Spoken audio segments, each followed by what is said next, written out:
The year was 1858.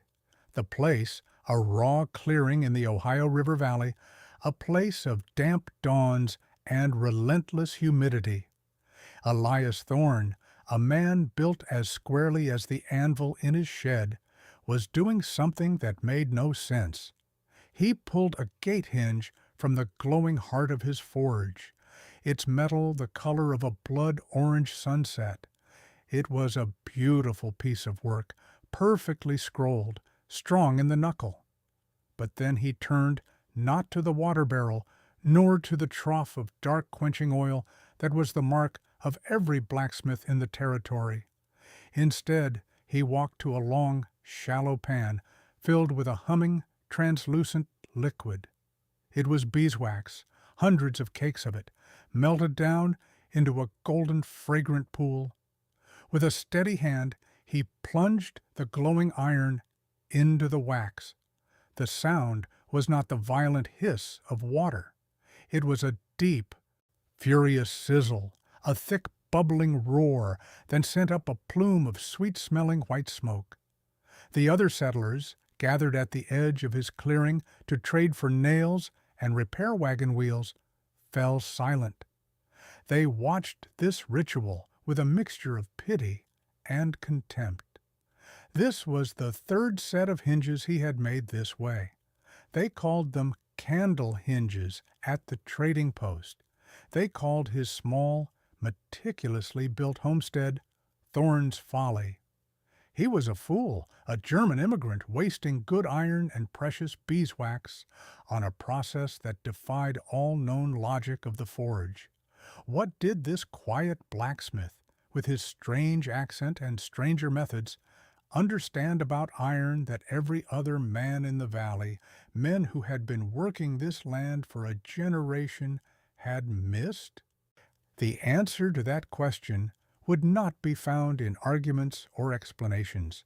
It would be revealed by the one thing that tested all things in this valley, a long, wet, and unforgiving winter. If you want to understand the secret language of forgotten craftsmanship, the kind of knowledge that builds things to last for centuries, then subscribe to this channel.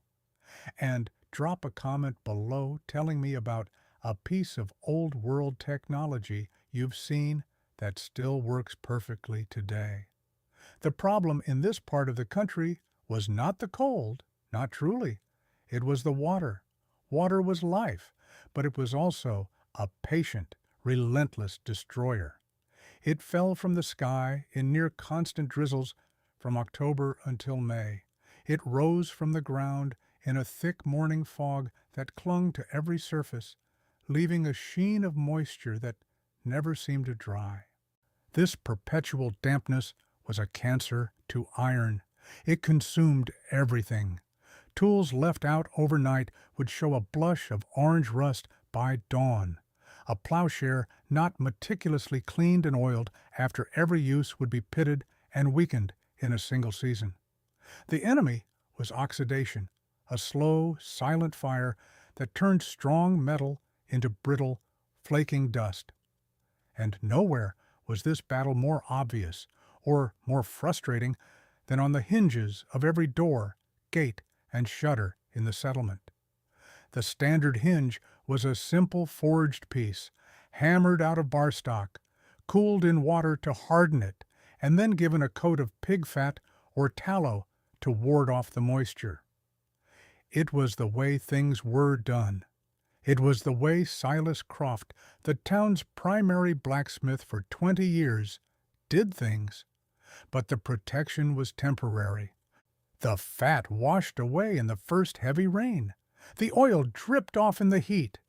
Soon the grinding would begin. A fine orange powder would appear in the knuckle of the hinge, the first sign of the decay within. The powder turned to a gritty paste. The smooth swing of a new door would become a stiff, protesting groan. Then a shriek that set teeth on edge. Finally, one damp morning, the iron, eaten through from the inside, would snap. A man would go to open his barn to feed his livestock and be left holding a heavy wooden door that had fallen from its frame. A woman would try to secure the root cellar against a coming storm, only for the hinge to crumble in her hands. It was a constant, exhausting cycle of maintenance, repair, and replacement. Metal was precious, time was precious, and the damp air stole both. The settlers accepted this as a fact of life, like muddy roads in spring and mosquitoes in summer. It was the price of living in a green and fertile valley. They bought new hinges from Silas Croft, who was a master of the traditional forge. His work was heavy, solid, and respected. He built the iron strapping for the town meeting hall, a testament to his skill. But his hinges rusted and failed just like all the others. They just took a little longer to do it. Elias Thorne had arrived 2 years prior. He came from the old world, from a region of dense, dark forests and mountains, where winters were long and dampness was a constant companion. He had been a smith there, but not a blacksmith in the way the settlers understood it. He had worked for a guild that forged the intricate ironwork for cathedrals and castles, things meant to stand for 1,000 years. He watched the settlements struggle with iron for a full year. He said nothing. He watched men curse as they wrestled with sagging gates. He saw the piles of broken, rusted hardware behind Croft's smithy. He understood the problem was not with the iron, nor with the skill of the smith. The problem was with the finish. The method of protection was a surface coating, a temporary shield. The rust was not an external attacker. It was a disease born within the metal the moment it met the air. He knew that to defeat the damp, you could not simply coat the iron. You had to change its very nature. You had to seal it not from the outside in, but from the inside out. And he knew the secret was not in the violence of water or the slickness of oil. It was in the gentle, transformative power of the bee. He began his work in the late summer. He traded expertly crafted axes and knives, their edges holding true longer than any others, for cakes of beeswax from the local farmers. They thought it an odd trade, a man trading steel for wax. But they accepted. Then he built his forge and his strange, shallow trough. The construction began. It was not a large project, just the hinges for his own small cabin and new barn. But his methods were so peculiar that they became a source of public spectacle. He worked his bellows until the coal glowed with a white heart. He took a length of flat bar iron and began to shape it. His hammer blows were different from Silas Croft's. Croft was a man of power, his hammer falling with heavy, driving thuds. Elias was a man of precision. His hammer seemed to dance on the metal, light, or quick taps that coaxed the iron into shape rather than beating it into submission. The scrolls and chamfers he worked into the hinge straps were elegant, functional, and unlike anything seen in the valley. Silas Croft himself came to watch one afternoon.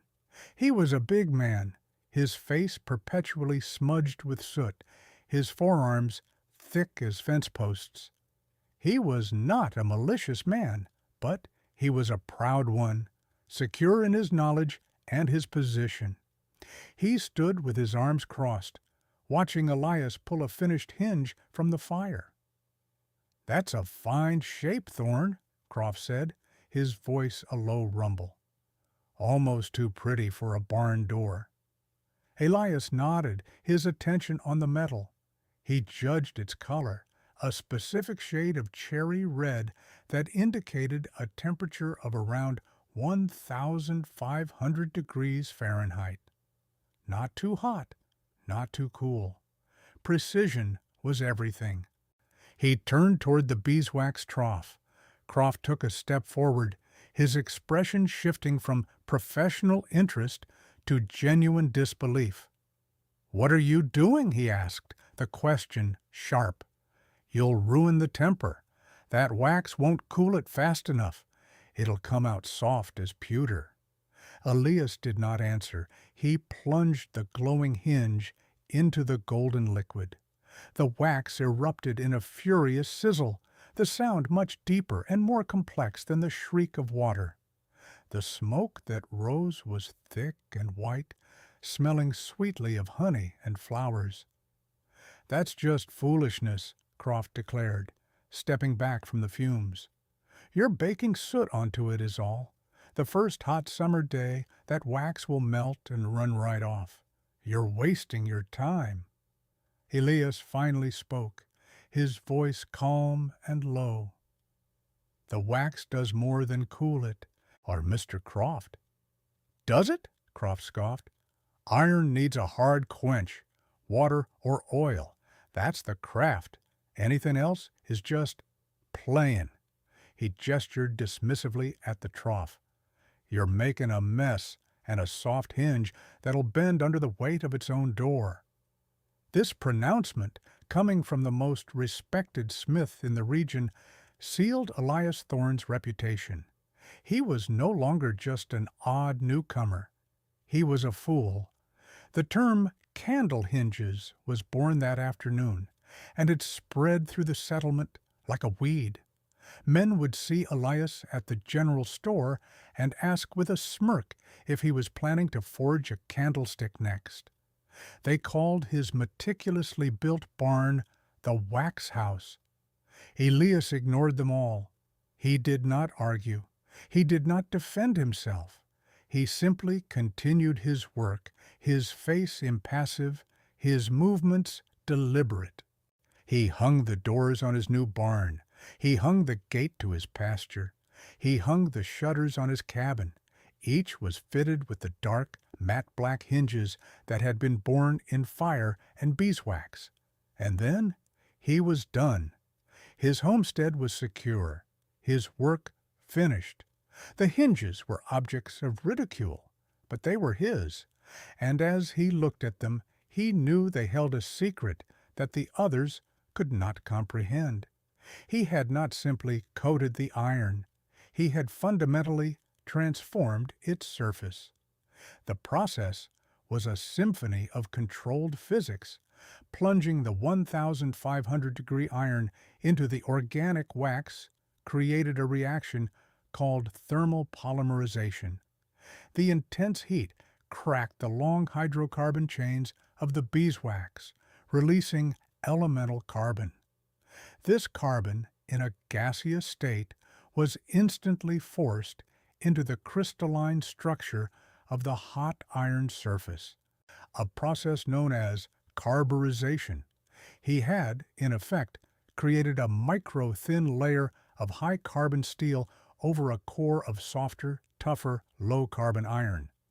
It was case-hardening, an ancient technique for creating something that was both wear-resistant on the surface and shatter-proof at its core. Simultaneously, the cooling process was far more gentle than a water quench. Water shocked the metal, creating a hard but brittle crystalline structure. The beeswax, with its higher boiling point and lower thermal conductivity, drew the heat out more slowly. This slower cooling annealed the iron, relieving internal stresses and creating a tougher, more flexible final product. It would not be brittle. It would bend long before it broke. And finally, there was the seal. The violent, bubbling reaction was not just smoke and noise. It was the process of the iron's microscopic pores, opened by the heat, drinking in the molten wax. The wax was not just a surface layer, it was driven deep into the metal itself. As it cooled, it solidified within the iron, creating a permanent hydrophobic barrier that was integral to the material. It could not wash off, it could not drip away. To expose the raw iron beneath, You would have to physically grind away the top layer of the hinge itself. The final result was a piece of iron that was harder on the outside, tougher on the inside, and permanently sealed against moisture. It was not a candle hinge. It was a perfect machine for resisting the slow, grinding decay of the Ohio Valley. Elias Thorne looked at his work, and he waited for the rain. Then October came. It arrived not with the crisp, golden days of an eastern autumn, but as a slow gray sigh. The sky sealed over with a lid of perpetual cloud, and a cold drizzle began to fall. It would not stop, not really, for 6 months. This was the great test, not a single cataclysmic event, but a long, grinding siege. The world became a study in gray and brown, a landscape of mud and wet, decaying leaves. The air was so thick with moisture you could feel it on your skin, a clammy, chilling touch that seeped through wool and leather. For the first month, the settlement held up as usual.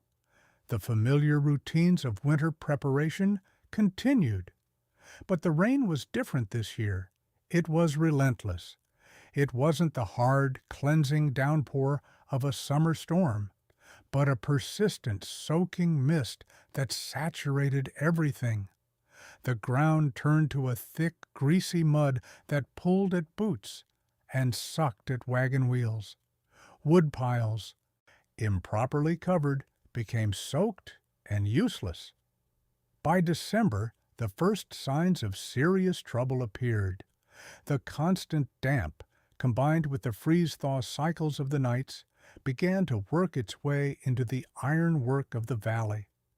The familiar grating screech of rusting hinges became a constant chorus throughout the settlement.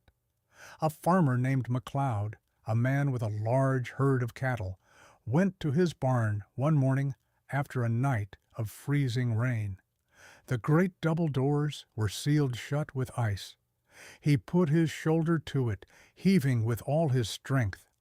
There was a groaning sound, followed by a sharp crack that echoed in the cold air. The top hinge strap, its iron made brittle by the cold and weakened by rust, had snapped in two. The massive door sagged, its weight now hanging entirely on the bottom hinge. It took McLeod and his 2 sons half the day, with pry bars and ropes, to get the door open enough to feed their panicked animals. Silas Croft's smithy was overrun with work. He spent his days repairing the constant stream of broken tools, snapped wagon tongues, and failed hinges. He worked from dawn until dusk, his forge glowing, his hammer ringing, but he was fighting a losing battle. For every piece he repaired, 2 more seemed to fail. The very air was consuming his work faster than he could create it. He began to see the telltale orange stains everywhere, like weeping wounds on the buildings. They ran down from the boltheads on the meeting hall he had been so proud of. They bled from the gate hinges of the town's small churchyard. His reputation was built on durability, on the promise that his iron would hold. And now, the very air was calling him a liar. The winter wore on, a monotonous trial of damp and cold. By February, the situation had grown dire. People were burning through their firewood at an alarming rate just to dry out their cabins. Leather molded, salt clumped into useless blocks. The iron, however, suffered most. A man's axe head came loose from its handle, the moisture having swollen the wood and then shrunk it, while rust ate at the wedge, holding it tight. A kettle hook, weakened by corrosion, dropped a pot of precious stew into the fire. These were not mere inconveniences. They were threats to survival. Silas Croft felt the pressure most acutely. He was the master of iron, the man they all trusted. Yet his own tools were beginning to fail. A favorite set of tongs, left near the draughty door of his smithy, developed a deep pitting along the jaws. The hinges on his own coal bin, which he had forged himself just a year before, were so stiff he had to use a hammer to knock the pin loose every morning. He grew grim and quiet. He worked with a furious energy, his pride stung by the constant parade of his own failing craftsmanship. He heard the whispers. He heard the frustration. He was doing things the way they had always been done, the right way, and it was not enough. Through it all, no one saw Elias Thorne. He kept to his homestead, tending his livestock, managing his affairs. The path to his clearing was a muddy track that few bothered to travel. The community, preoccupied with its own struggles, had mostly forgotten about the strange German and his candle hinges. They were a joke from a sunnier, easier time. Now no one was laughing. They were too cold, too tired, and too busy trying to hold their world together with breaking iron. March arrived not with the promise of spring, but with a final, vicious assault. The temperature rose just enough to turn the snow to a thick, wet slurry, then plunged again, coating everything in a thick armor of ice. This was the final straw for metal across the valley. The expansion and contraction, combined with the deep, invasive rust, was a death sentence. The breaking point for Silas Croft came on a Tuesday. The ice storm had passed, leaving behind a glittering, treacherous world. The elders were calling a meeting at the town hall to discuss dwindling food supplies. As the men gathered, the Reverend Miller tried to open the large oak door to the hall.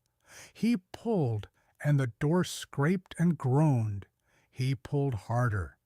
There was a sickening, tearing sound of splintering wood, followed by a sharp, metallic snap.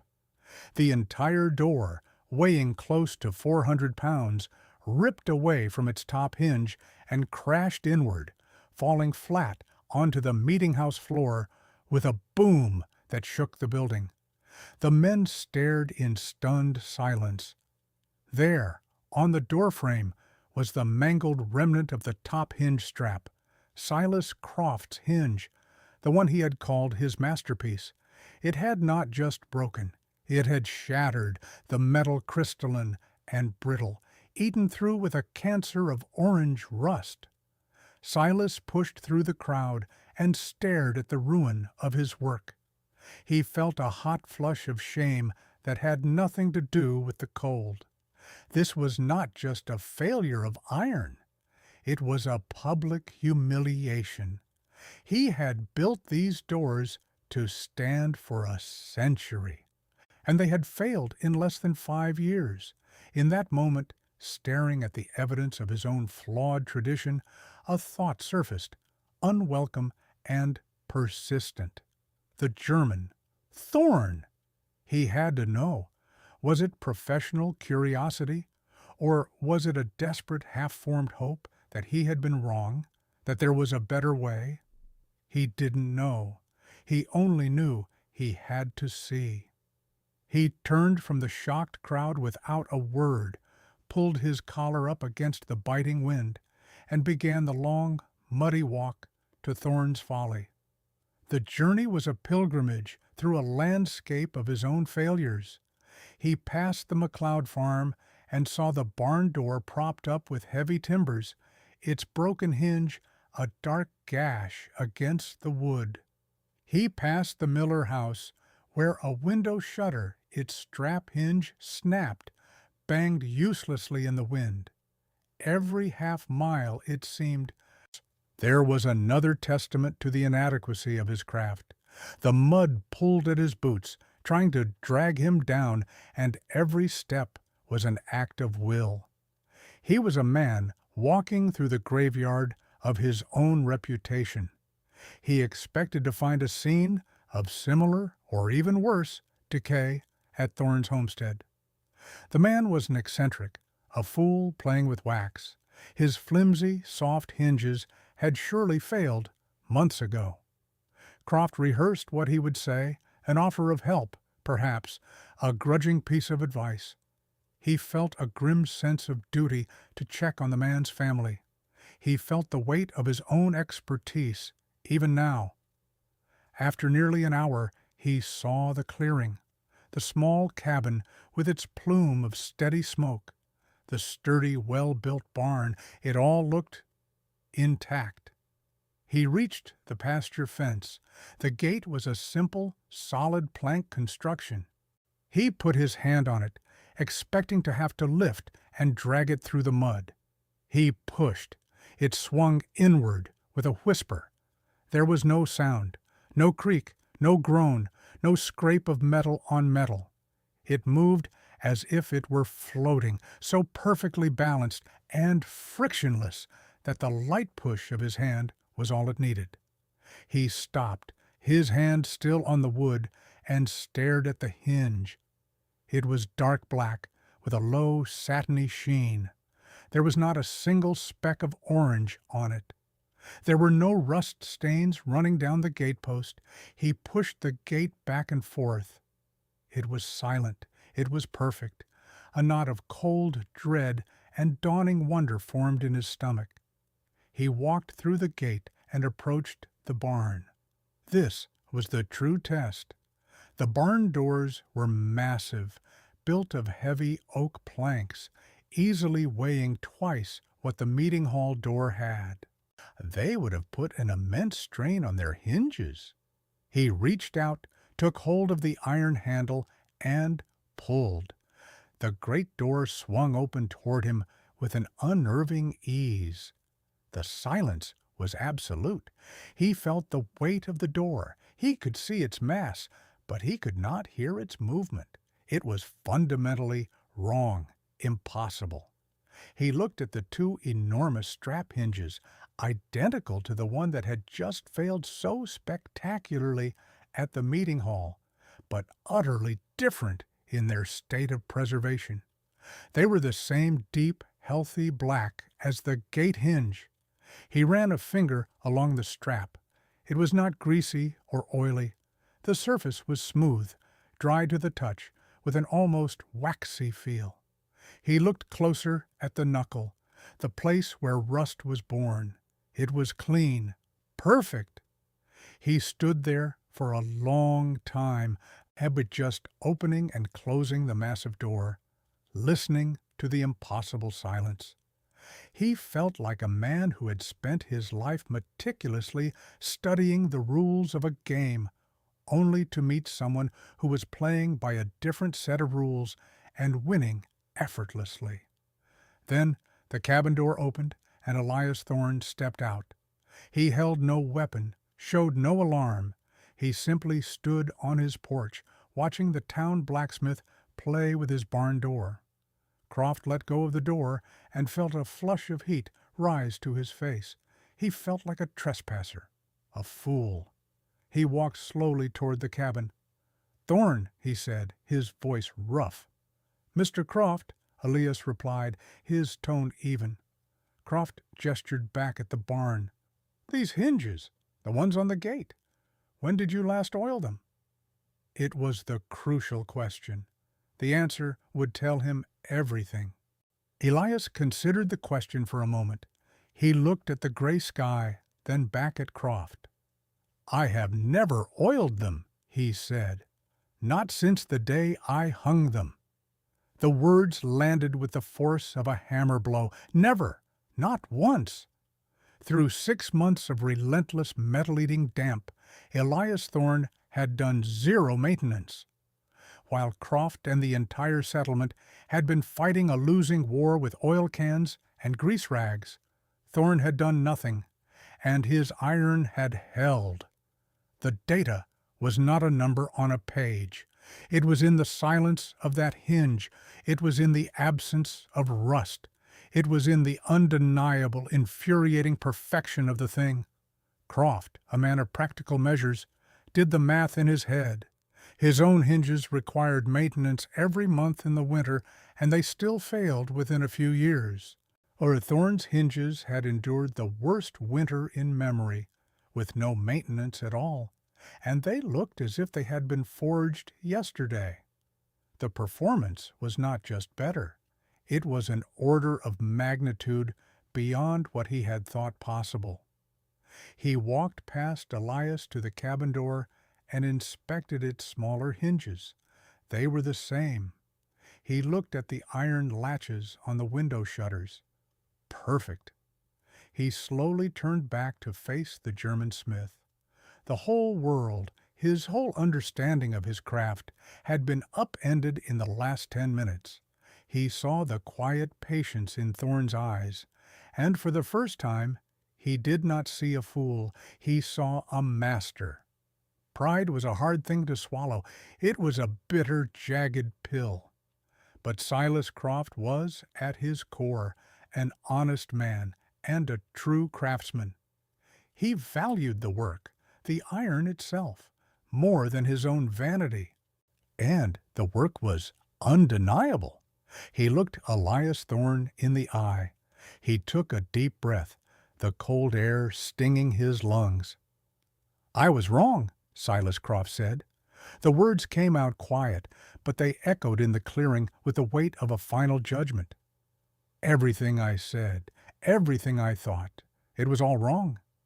He gestured again, a sweep of his hand that took in the barn, the gate, the entire homestead.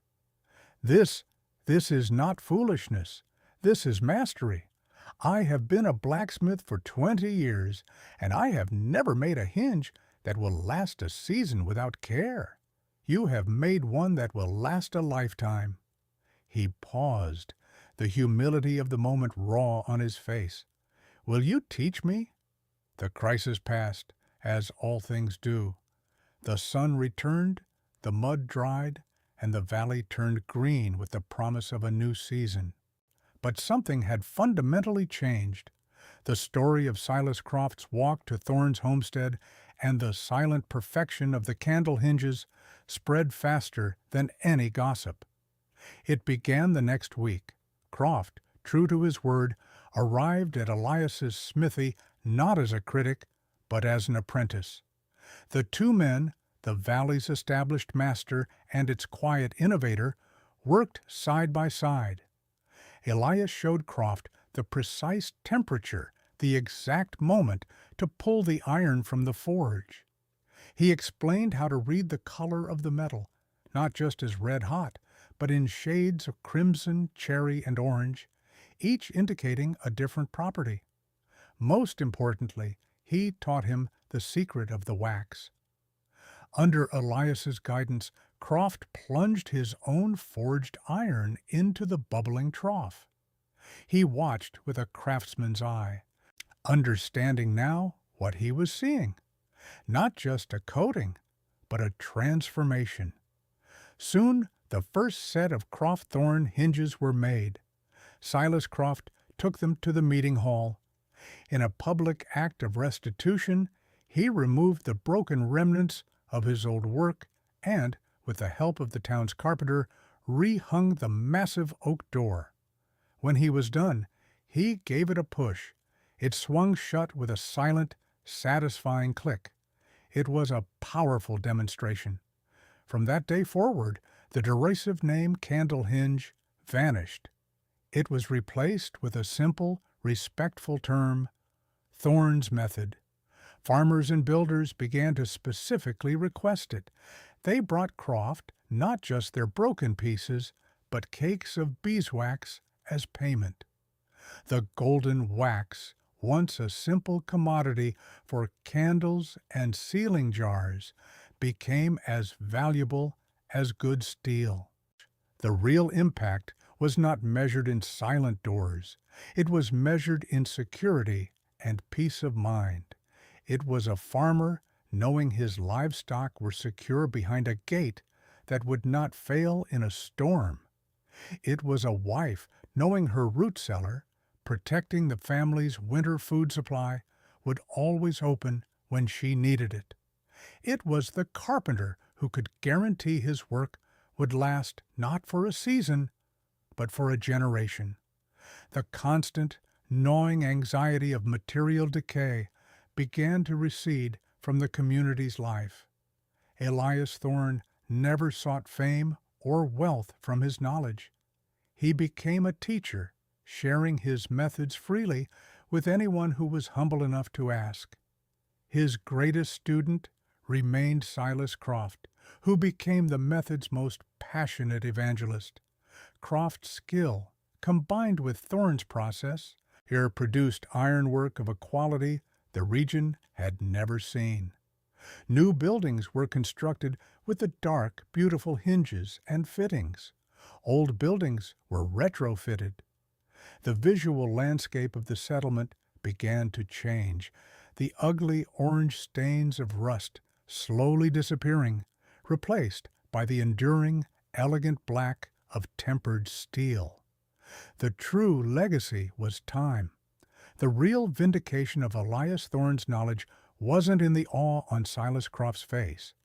It was in the doors that were still swinging silently 50 years later, long after both men were gone. It was in the gate hinges that outlasted the wooden gates they were attached to, salvaged and reused by sons and grandsons. It was in the simple, profound dignity of a thing made well, a thing made to last. The story of Elias Thorne is a powerful reminder. It teaches us that sometimes the most advanced solutions are not found in new inventions, but in ancient, forgotten wisdom. Tradition can become a cage, a comfortable set of rules that prevents us from seeing a better way. The quiet immigrant, the outsider with a strange idea, was not a fool. He was the keeper of a deeper, more patient knowledge. His work demonstrated that true mastery over a material comes not from fighting its nature, but from understanding and enhancing it. He didn't just protect the iron from the water, he gave the iron the power to protect itself. This principle of creating integral, resilient systems is the very foundation of modern material science and engineering, from galvanized steel to advanced polymer coatings.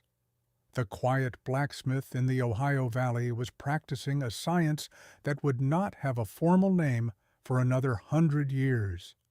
If this story of forgotten wisdom resonated with you, hit that like button to help spread it to others, and subscribe for more stories of the practical genius that built our world. What's the most surprisingly durable piece of old technology you've ever encountered? Let us know in the comments below. The story you have just heard is a fictionalized account intended for educational and entertainment purposes. While the characters and specific events are products of imagination, the blacksmithing principles described, including the use of beeswax for tempering, case hardening, and rust prevention, are based on real historical techniques. This narrative is a dramatization of those principles and should not be taken as a guide for actual blacksmithing or as professional advice.